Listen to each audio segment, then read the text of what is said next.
కావ్య కళానిధి శతావధాన్ బ్రహ్మశ్రీ పిసుపాటి చిదంబర శాస్త్రి గారి జీవిత అవధాన సాహిత్య చరిత్ర 3వ భాగం 28/5/26. 1915లో ఏం జరిగిందో ఈ పుస్తకం రాసినటువంటి పోతు కూచి పురుషోత్తమ శర్మ గారు మనకి చెప్తారు. ఆ తర్వాత యథాపూర్వకంగా శాస్త్రి గారు ఒక్కరే సభా ప్రచారం చేస్తూ నిజాం రాష్ట్రంలోని నవాబుపేట సంస్థానం రాక్షస సంవత్సర గణపతి నవరాత్రాలలో 15, 16, 9, 1915 సెప్టెంబర్ 55 మందికి శతావధానం చేసి 116 సత్కారం పొంది అందులోని సమస్యలు, ప్రశ్నలు, తత్పూరణలు, సమాధానాలు పఠిత అత్యంత ప్రయోజనకరం. వీటిని బట్టి శాస్త్రి గారు అప్పటికే అవధాన కృత్యంలో ఎంతగా ఆరితేరారు అర్థం. కనుక మచ్చుకొన సమస్య మాన పూజాపహార. శాస్త్రి గారి సోయం రాజా భువి విజయతాం సుస్థిరం రాఘవేంద్ర క్రీడాకాలే పటుతరబలే దానధారా ప్రసంగే సంపల్లక్ష్యాం హరిహరపదాంభోజ హద్వంద్వభాగే కీర్తిశ్యామా కుచతట కుచయుగతటే మానపూజాపహార. ఈ సమస్యలో చమత్కారం ఏమిటంటే దాన్ని ముందుగా గుర్తింపకపోతే ఈ సమస్య సరసంగా పూరించటం అవసరం. అయినా శాస్త్రి గారు ఈ సమస్యను వెంటనే అందరి కిటుకు గ్రహించి పైరీకగా ఆ రహస్యమే అంత్యాక్షరాలతో మొదటి నుండి ఒక్కొక్క అక్షరాన్ని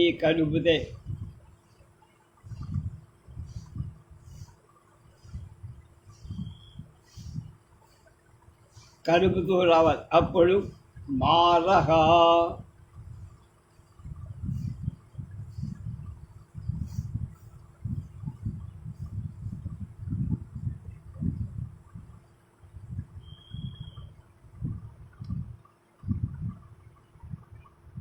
అప్పుడు మారహ, నరహ, పూలహ, జారహ, పలహ, హారహ అనేవి ఏర్పడి వీటికి అనుకూలంగా సమస్యలు పూరించాలి. ఇప్పుడు పై పూరణం ఎంత చక్కగా ఉందో పాఠకుడు తర్వాత వారు మంచి అనే గ్రామానికి గారుమంచి అనే గ్రామంలో పుష్పగిరి పీఠాధిపతి శ్రీ విద్యాశంకర భారతీ స్వామి వారి సన్నిధిలో అష్టావధాన శతావధాన సభలు 2 నవంబర్ 26, 27, 28 తేదీల్లో చేసి గొప్పగా బహుమానం పొంది 1916 శాస్త్రి గారు జగ్గయ్యపేటలో పురజనుల ఆదరంతో శతావధాన, అష్టావధాన, ఆసు కవితా సభలు 3 సామాజిక సన్నుతలను మున్ను ముట్ట నెరవేర్చి ఆసువులో వర్ణ్యం పార్వతీ పరిణయ గాథ గంటకు 100కి పైగా పద్యాలు చెప్పి అక్కడ పలువురు కవీశ్వరుడు వీరి కవితా వైభవాన్ని చాలా సన్నుతిస్తూ పలు పద్యాలు చెప్పి మత్సుటుగా 3 పద్యాలు కూర్చెడి కూర్పులు సుపద గుంభనమున్ కవితా ప్రసాదమున్ మార్చెడి మార్పులు సరసమంజుల కోకిల కాకలీల కళాభ్యర్చితమైన కంఠమోయత్ మదికింపు జనింపజేసి వేల్ తీర్చిన తేనె మీ కవిత దివ్యము భవ్యము నవ్యమై తగును. అలాగే 2 ముద్దులు మూటగట్టు నుడిపోడిమి కలిగి శతావధానము దిద్దెడి నేర్పు కలిగి గడితేరిన మేటి కవీంద్ర మండలి తద్దయు కీర్తిగాంచిన చిదంబర శాస్త్రి శతావధాని గారు అద్దిర అస్మదాదుల ముదంబుధి ముంచిరి ఆశువైఖరులు. శతావధాని సంపన్ముండు డి సింగరాచార్యుల కౌరవ శత్రువైన నరుగాండివ ముక్త శరాళి పోకడ మీరి రయంబునన్మహి గమించడియా జడివాన చిల్కుల కేరి వ్యసన్ భవద్హృదయ గేహమునందు జనించే హృద్యవాగ్ధోర నిర్గమించు పదగుంభిత సల్లలితాసుబున్ సభాస్తారులు మెచ్చగుందురి చిదంబర శాస్త్రి వరేణ్య ఇత్తడి కొండపల్లి లక్ష్మీ పెరుమాళ్ గారు. అవధానానికి సకల శాస్త్ర సంప్రదాయ పరిజ్ఞానం అవసరం. ఈ విషయం జగ్గయ్యపేట, తిరుపతి మొదలైన ప్రదేశాలు అవధానాలు శాస్త్రి గారికి ఇచ్చిన ప్రశ్నలే చెప్తున్నాయి. జగ్గయ్యపేట శతావధానంలో ఒక ప్రశ్న, పరాపశ్యంతి మధ్యమానాం స్థానాని తత్సాక్షి చ వర్ణ్యా. అది ప్రశ్న. దాన్ని వృక్షే స్వాస్తే పరమిగసర నిర్వికల్పానుభూతి పశ్యంతి చ ప్రథిత భుజగే స్వస్తి విస్ఫూర్తి భావ ఇచ్చారూపా పశుసుదితరాం విద్యతే మధ్యమాసౌ తాసాం సాక్షి కలయతి పర సచ్చిదానందరు. తిరుపతి సంస్కృత అష్టావధాన 3-2-19-24 ఛందో భాష. ప్రశ్న, కా నదీ పాణినే స్తంత్రి. ఉత్తరం, యౌస్త్రాభ్యౌతు నదీ స్మృతం గౌతమే కతి మానాని. ప్రశ్న, చత్వార్యాహుర్మనీషిణ. 19-18 కాకినాడ, వరంగల్, పెద్దాపుర సంస్థాన మొదలైన చోట శతావధాన, అష్టావధాన, ఆసు కవితా సభలు విరివిగా జరిగాయి. 19-19 దొంతి గణపుర సంస్థానాలు శతావధాన సభలు 2 మహోజ్వలంగా సాగి 19-19 దొంతి సంస్థాన శతావధానం శతచంద్రం నభస్తరం అనే సమస్య ఇవ్వగా విధేహి సద్భ్రాంస్ మధ్యోకోసి సుదుస్సహ కురు ప్రియా సమాశ్లేష శతచంద్రం నభస్తరం అని. అది మిగుల రసంగా పడి సమస్య పూరణంలో ఇలాంటి మెలకు శాస్త్రి గారికి వెన్నతో పెట్టారు. ఏలూరు, మైలవరం, భువనగిరి మొదలైన పట్టణాలు అనేక అష్టావధాన శతావధాన ఆసు కవితా సభలు చేసి విజయలక్ష్మణి కవిల్లో మైమర్చి 19-20 నంద్యాల కవి పండిత సమ్మానాలు చేయే ఆంధ్రదేశంలో గద్వార సంస్థానమే. ఆ సంస్థానంలో ప్రతి ఏడాది మాఘ పూర్ణిమకు కవితా పరీక్షలు. ఆ పరీక్షలలో పాల్గొనటానికి సిద్ధార్థి సంవత్సరం శ్రీ శాస్త్రి గారు వెళుతూ దారిలో నంద్యాలలో దిగి ఒక ధనిక బ్రాహ్మణ గృహస్థు ఇంటికి వెళ్ళి ఆ గేస్తు వేది సామాన్య విప్రుడిగా తరలి ఆతిథ్యం ఇవ్వక నిరాకరించి, అప్పుడు అతిథులనాదరించుటది అట్టులగుండగని వేదినీపతి ముకుటీమణి కేరళ పాట లలితాంఘ్రి సరోరుహాధరి కుకవి ప్రకాండ పరికీరిత దుర్మద తుంగ శృంగు అద్భుత కవిచంద్రుడంచైన భోజనములు సమకూర్పరదుకో అని ఆసుగా చర్య. కొంత భాషా జ్ఞానం కల ఆ గృహస్థుడి వెంటనే శాస్త్రి గారిని ఆదరి షడ్రసోపేత భోజనం నా అపచారాన్ని క్షమించమని కలుగలు. పెద్దలు విద్యాబంధు రసౌ విదేశ గమనే అని ఒడి చెప్తున్నారు. విద్యాబంధు రసౌ అసౌ విదేశ గమని. వాళ్ళంతా విద్యాబంధువులు, ఇతర దేశానికి వచ్చిన చదువుకున్నవాడు, పండితులు, కవులు. గద్వాల సంస్థానం మొదటిసారి. అక్కడి నుంచి గద్వాల వెళ్ళి మహారాజ ప్రథమ దర్శనం సభలో తమ విషయమెల్ల ఆసుపద్య ధోరణులు మహారాజుకు వెన. అందుండి 2-3 పద్యాలు. ఖాండవము ధనుంజయ ముఖంబున నేర్పల్బగని సమస్త భూమండలం జయింప సమర్థత పార్థుడు దాల్చినట్టు లొక్కండను నేను తాల్తు అధికారము ఆసు కవిత్వమల్ల ఉద్దండ శతావధాన ప్రధాన విధి కొలరింప భూధవా. గంటకు ఇన్ని అన్ని అని ఎక్కిగా నొక్కి వచింపనే నిష్కంటక రీతి నోరు క్షణకాలము గోడను ఆగకుండా నొక్కంటను తప్పకుండా దొడికంబుగనే రచయింతు భూప. మీ వంటి రసజ్ఞులెల్ల వహోహా వహబా అన ఆసుపద్యములు. ఈ ప్రాసము తప్పకుండా యతిభంగము వాటిలకుండ్ అర్ధ విన్యాసము మారకుండ్ కమనము గణము తొలంగకుండ ఉల్లాసముతోడ ఆసుకృతుల కురియించుదు ఉండు పట్టునన్ రాసెదనంచు పూనుకొను వానికి చేసేదా శృంగభంగము అని సవాలు.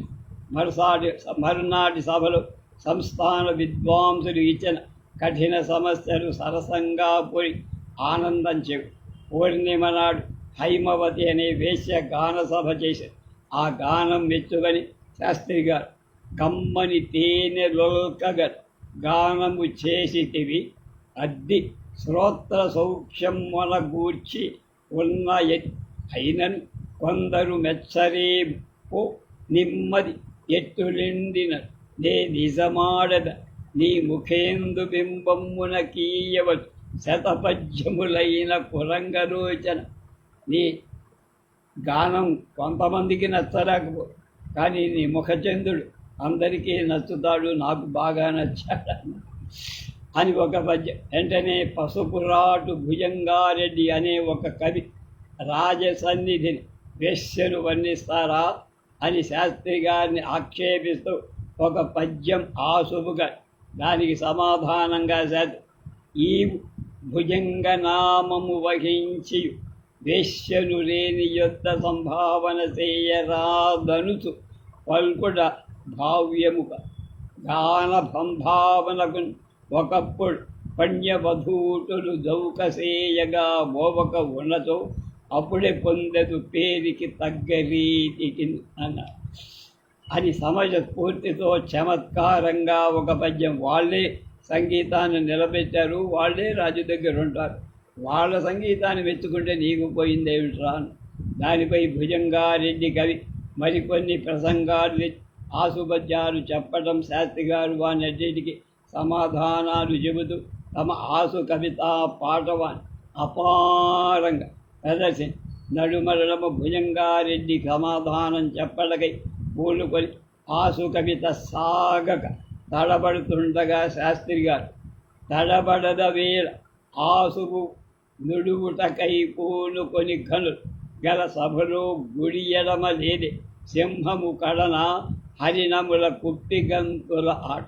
సింహం దగ్గర జింకల కుప్పిగంతులు అన్న శతవధాన విధాన చాకచక్యము తోప కలరేని రెండు వక్కలకమేళా అష్టావధాన విద్యా పాఠవము తోప కలరేని రెండు వక్కలకమేళ ఆసుధారా కవిత్వ అభవిత్వాటోపమును తోప కలరేని రెండు వక్కలకమేళ సంస్కృతాంధ్ర గ్రంథ సంధానమును తోప కలరేని రెండు వక్కలకమేళ చతుర్రమతి అగు గద్వాల జన విభుణ్ సాక్షి అయ్యుండ ఏతత్సభాంగణము తారతమ్యం బెరుంగక తప్పుదారి బడిన నీ గర్వమెల్లను బాపు వాడాని సవాల్ చేశారు. కవులమను గర్వమున నన్ను గానకుండా నిన్న మొన్నటిదాకా అనేక గతులు సంచరించి తిరిగి మీద సాగబోవు వచ్చియున్నాడు శ్రీ చిదంబరుండు నేడు శ్రీ చిదంబరుండు ఇత్యాదిగా హిమవన్నగాగ్ర సంపద్ గంగాధరి వేగధిక్కుణ క్షణమైన ఆసు కవితా వాహిని అతి వేలంగా ప్రవహింపచేయగా రెచ్చబడిన భుజంగారెడ్డి ఒక కాగితంపై రెండు పద్యాలు వ్రాసి లేచి సభలో పఠించి శాస్త్రి గారికి సమర్పించారు. అందుండి ఒకటి ధరణి శతావధాన సువిధాన యశోమహనీయ ఓ చిదంబర కవి సార్వభౌ పరుభంగుల కైదయనత్తునంతు సంబరపడిపై నీదగు అపార కవిత్వ మహప్రభావ సాగరమునకు ఓడి రెచ్చబడి గౌరవ బుద్ధి చలంగుతుండని చరణములంటి మ్రకిడి సైపుము నేను భుజంగరాజు సిద్ధాద్రి సంవత్సరం మాఘశుద్ధ పూర్ణిమ గద్వ ఇట్లు పసపురాటు భుజంగారెడ్డి. ఆ పైన శాస్త్రిగా తరతమ భావములెరుగ చెరియించిన కథన నింత జరుగగ నలసెన్ కరుణించినాడ భూమిక ధరణిసురుడు క్షణిక కోపధారులు వత్సా అని వెంటనే ప్రసన్నులయ్యారు. ఆ సభలో జరిగిన విశేషాలు కొంతవరకు సవిస్తరంగా రాజ్యసభ విహారంలో శాస్త్రి గారు నాటి సభలో చేసిన కవితా వీర విహారం అవలోకించి ఆనందింపవలసిందే వందింప తగదు. ఆస్థాన కవి పదవి కూడా శాస్త్రి గారికి లభించింది. తర్వాత సకుటుంబంగా కొంతకాలం అక్కడే ఉన్నారు. బెళగల్ ఆ సమయంలో గద్వాల మహారాజ సోదరుడైన శ్రీ తిరుమల రెడ్డి గారి బెడగళ్ళు గ్రామంలో వివాహం జరిగి దైవము దివ్య జమీందారు వదాన్యుడు సరసాగ్రేసుడైన రామిరెడ్డి గారు కన్యాదారు. గద్వాల ఆస్థాన కవులు కనుక శాస్త్రి గారు కూడా వివాహానికి వెళ్ళారు. అక్కడ వివాహ సమయంలో శాస్త్రి గారిచే రామిరెడ్డి గారి అగ్రజు మైసూరు రెడ్డి గారు శతావధానం చేయి 116 శాలువలు సత్కాయి. అవధానం తరువాత అక్కడ శాస్త్రి గారికి అనేక విద్వత్ కవులు పద్యాలతో పొగిడ. అందుండి మత్సుకు 2-3 ధారణ కడ్డులే కవితా విషయంబున లోటు రాదు. అలంకారము వేడబు రసకాండము లేగవి కెన్నయు చమత్కారములొల్లసిద్ అవధానపు దీక్షను మీరు నిల్వనో సురివరేంజ మీ మహిమ చోద్యము ఇదెల్ల భంగ. గాడేపల్లి వీర రాఘవ శాస్త్రి గారు, ఆయన శతాపథ, ఆయన రాసిన పొగడ్తారు. ఒక్కచో చక్కెర ముక్కలక్కయముగ వెచ్చిన మాట్కి సంప్రీతి గొల్ ఒకచోట గాంగ బీచికల ఘుమార్భటి తరంగుల కూటాకుటి గటి ఒక్కచో మలయానిలోత్ఫుల్ల కేతకీ సౌరభం భట్టులు సౌరు నెర ఒకచోట మత్తాడి నికర ఝంకారం వేదమున వీనుల విందు చేసి ఒక్కచో ముగ్ధ కాంతా సముజ్వలాంగ మార్దవంబు సందమ్మున మహిమగుట్ తావక శతావధాన విధానమలరే నార సారధుర్య చిదంబర శాస్త్రివరి. గోపాలుని సుబ్బరామయ్య గారు రాసిన మందర పర్వతమధితాబ్ధి సంభూతయౌ సుధాధారమీ ఆశుధ త్రైలోక్య జిత్మధర మరధ ఉలు త్రైలోక్య జిత్ మరధ ఉలు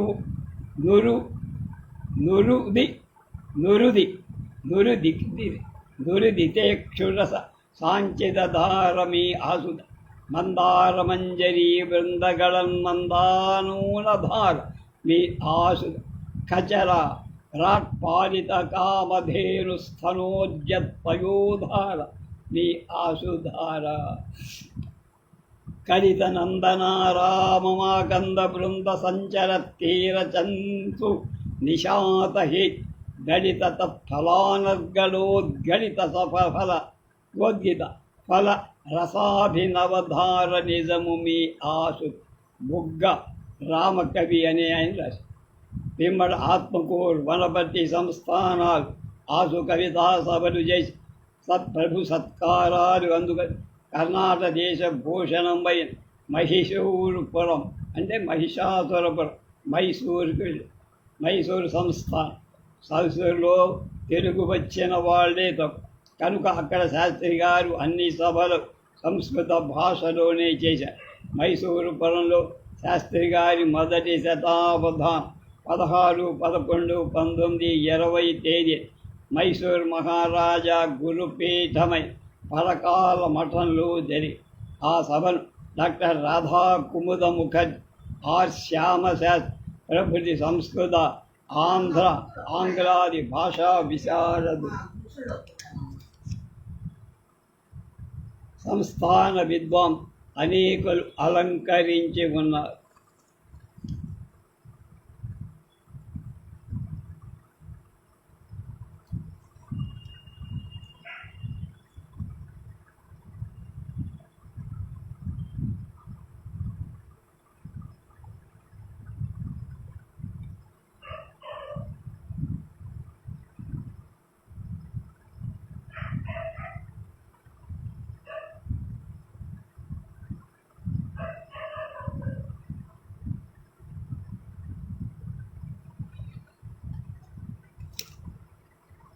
సభాధ్యక్షులు, షట్శాస్త్ర పారంగతులు, అలంకార మణిహారాది మహాగ్రంథకర్త మహారాజగురు వాగీశ బ్రహ్మ తంత్ర పరకాల స్వామి అలాంటి మహావిద్వత్ సభలు అందరూ శాస్త్రి గారి స్వీయ శతావధాన ఆనంద సాగరంలో తేల్చి తర్వాత ప్రాచ్య కోశాల ఓరియంట్ లైబ్రరీ మొదలైన చోట్ల మరికొన్ని అవధానాలు ఆసు కవితా సభలు సాగి ఈ విషయాలన్నీ అప్పటికప్పుడు సంపద అభ్యుదయ అనే కర్ణాటక పత్రికలో ప్రకటితం అయ్యాయి.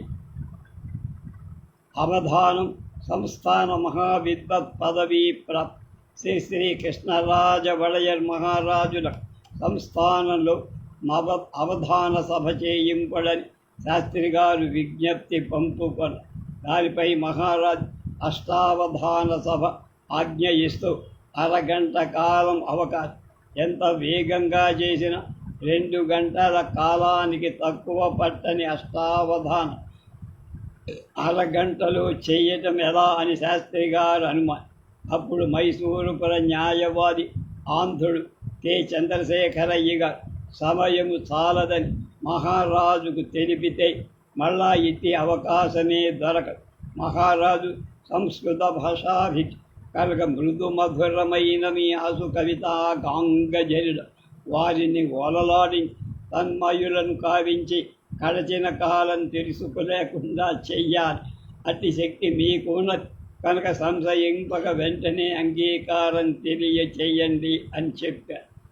ఆప్తమిత్రులైన వారి ఆలోచన చొప్పున శాస్త్రి గారు తమ అంగీకారం మహారాజుకు చెప్పి ఆస్థాన విద్వాంసులు పృచ్ఛకులై ఉండ మహీశూర మహారాజ సన్నిధిలో అష్టావధాన సభ 14/12/1920 అంటే దాదాపుగా 94 ఏళ్ల క్రితం చేయించాడు.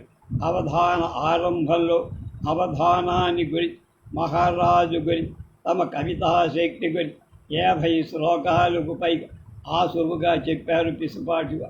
మహారాజు ఆ మధుర కవితా మకరందాన్ని గురోలుతో తన్మయుడై ఉండ అవధానం ప్రారంభి ప్రశ్నలకన్నిటికీ తగు సమాధానాలు చెబుతూ నడుమ రంజకతా భంగం లేకుండా ఆసుపద్యాలు గుప్పరిస్తూ అత్యద్భుత చాకచక్యంతో 1.5 గంటల కాలంలో అవధానం ఆనాడు ప్రదర్శించిన ఆసు కవితా వైభవం అవధాన నైపుణి కని విని తీరవలసిందే కానీ వర్ణింప శక్యం కాదు.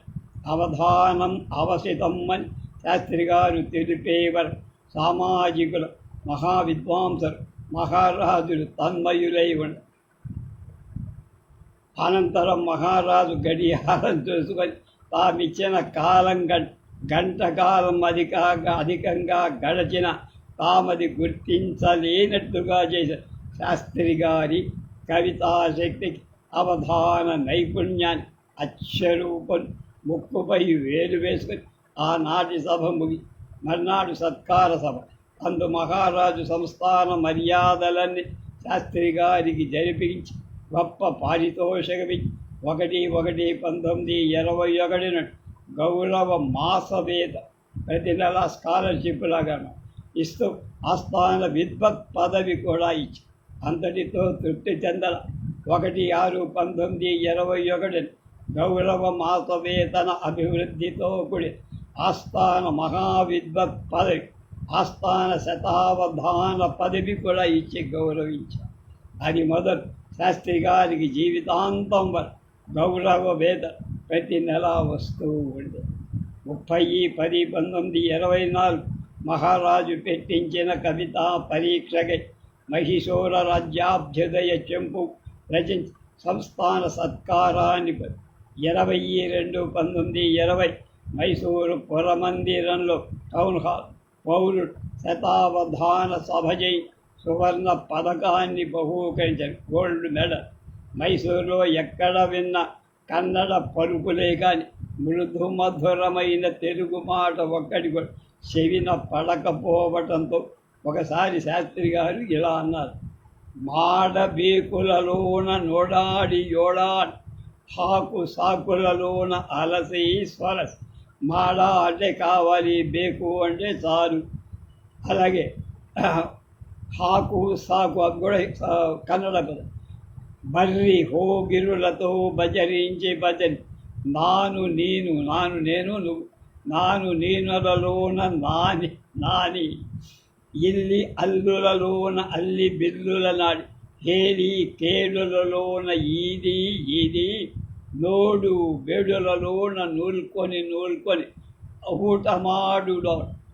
ಊಟ ಮಾಡಿದ್ದಾರಾ అంటారు. అన్నం తిన్నారా, భోజనం అని నొదిగి